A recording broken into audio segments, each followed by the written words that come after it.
ড্রোনের মাধ্যমে দেখা যায় দুটি গাড়ি জঙ্গলের দিকে যাচ্ছে। এম.এফ.এং তার টিম জঙ্গলে বসে পর্যবেক্ষণ করছিল।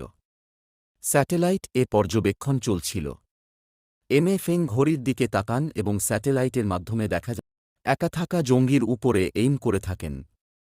এখানে দেখা যায় কয়জন লোক ঘরের ভিতরে ঢুকতে যান এবং একজন দাঁড়িয়ে চারদিকে দেখতে থাকেন।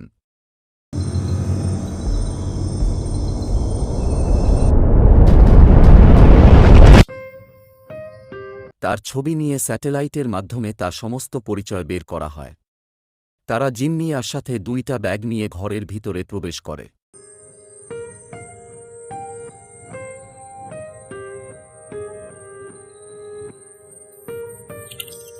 পরিচয় শনাক্ত হলে এম.এফ.এং তার সমস্ত টিমকে সামনে এগিয়ে যাওয়ার নির্দেশ দেন।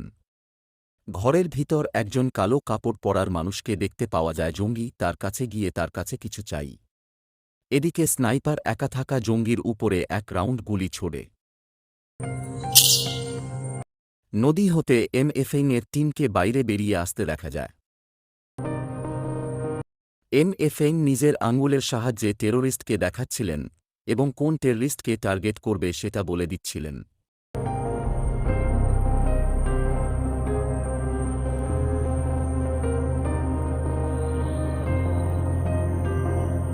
তারা দুজন টেরোরিস্টকে একসাথে শ্যুট করেন। তারপর দেখা যায় এম.এফ.এং ও তার টিম ঘরে থাকা টেরোরিস্টের উপরে আক্রমণ করেন। টেরোরিস্টগুলো আক্রমণ প্রতিরোধ করার জন্য যার যার অস্ত্র হাতে তুলে নেয় এবং তাদের মধ্যে অনেক গোলাগুলি শুরু হয়।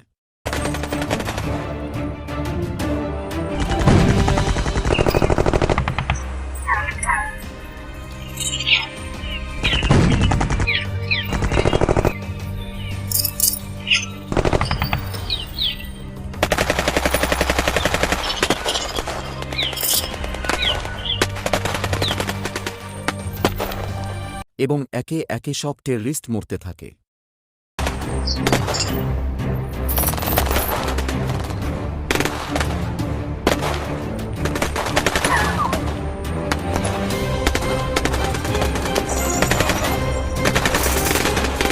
এক পর্যায়ে স্পেশাল ফোর্সের টিম ওদের দিকে একটি গ্রেনেড নিক্ষেপ করে এবং ওখানে সবাই মারা যায়।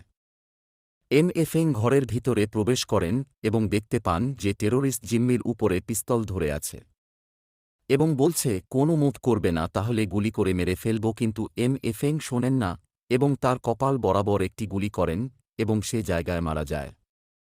কিন্তু টেররিস্ট মারার সাথে সাথে একটি গ্রেনেড তার দেখে ফেলে দেয়। এম.এফ.এং কি করবেন বুঝে উঠতে পারছিলেন না।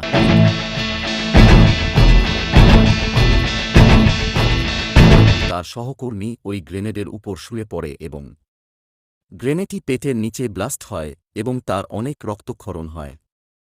এম.এফ.এং তাকে অনেক ডাকাডাকি করেন কিন্তু সে কোন রেসপন্স করে না। এই ঘটনায় সবাই বিস্মিত।